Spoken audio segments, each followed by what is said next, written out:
अच्छा एक बात बताओ, आपने कभी अपने बच्चों की फेरी टेल बुक में या फिर किसी ओटीटी प्लेटफॉर्म पर स्मर्फ की दुनिया के बारे में पढ़ा या देखा तो होगा। आई एम श्योर आते जाते या स्क्रॉल करते हुए आपकी नजर एक ना एक बार जरूर इन पर गई होगी। अगर नहीं याद आ रहा तो चलिए अपनी कहानी सुनाने से पहले इनकी एक झलक दिखा देते हैं। Blue and small standing on 3 apples high, ये कैरेक्टर्स है स्मर्फ्स, फेरी टेल की दुनिया के one of the most popular characters और बच्चों के फेवरेट।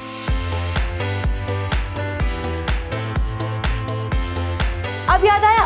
सो फ्रेंड्स, आज मैं जिसके बारे में बताने जा रही हूँ ना, वो जगह स्मर्फ्स की दुनिया से जुड़ी हुई है। ऐसी दुनिया जहां हमेशा स्मर्फ्स से जुड़े ढेर सारे सबूत मिलेंगे।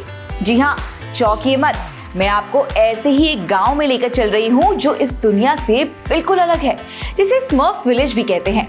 कभी ऐसा नाम सुना है? नहीं सुना ना? पर ऐसा एक गांव है स्पेन में जिसको स्मर्फ्स विलेज कहते हैं। Not because Smurfs itself lives there, but because the house here are all blue. Yes, you heard that right.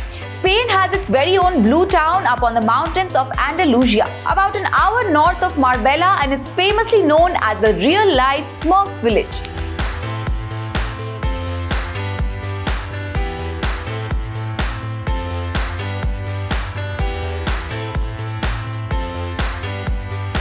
तो चलिए पेश है आपके सामने स्मर्फ विलेज।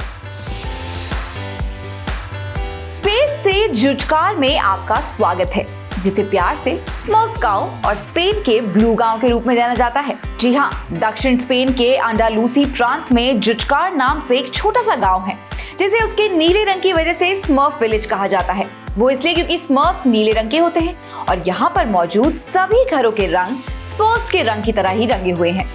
पर क्या आप जानते हैं, एक वक्त था जब ये गांव एक साधारण सा गांव हुआ करता था, लेकिन साल 2011 में आई फिल्म स्मर्फ की शूटिंग के लिए इस गांव को नीले रंग का कर दिया गया था।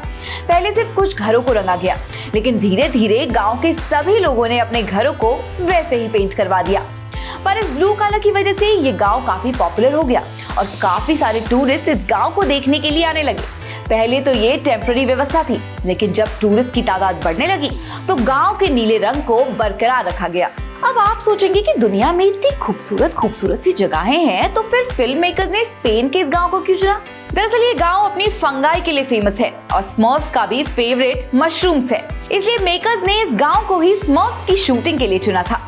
खास बात यह है कि इस गांव में जगह जगह आपको स्मर्फ्स के निशान मिलेंगे, जैसे कि सड़क के किनारे स्मर्फ्स के पुतले, दीवारों पर पेंटिंग्स, म्यूजियम्स एक्सेट्रा एक्सेट्रा। यानी कि फिल्म की शूटिंग के 13 साल बाद भी स्मर्फ्स की यादों को इस गांव ने पूरा तरीके से संजो के रखा है।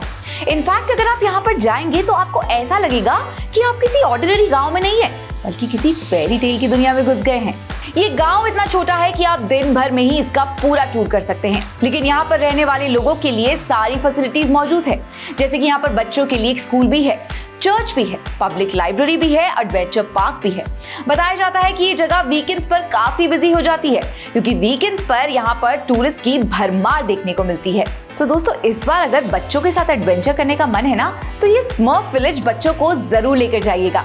जरा देखकर तो आइए कि फेरी टेल असल दुनिया में कैसी होती है। चलिए, इस बार में बस इतना ही। I'll see you in the next one. Bye bye.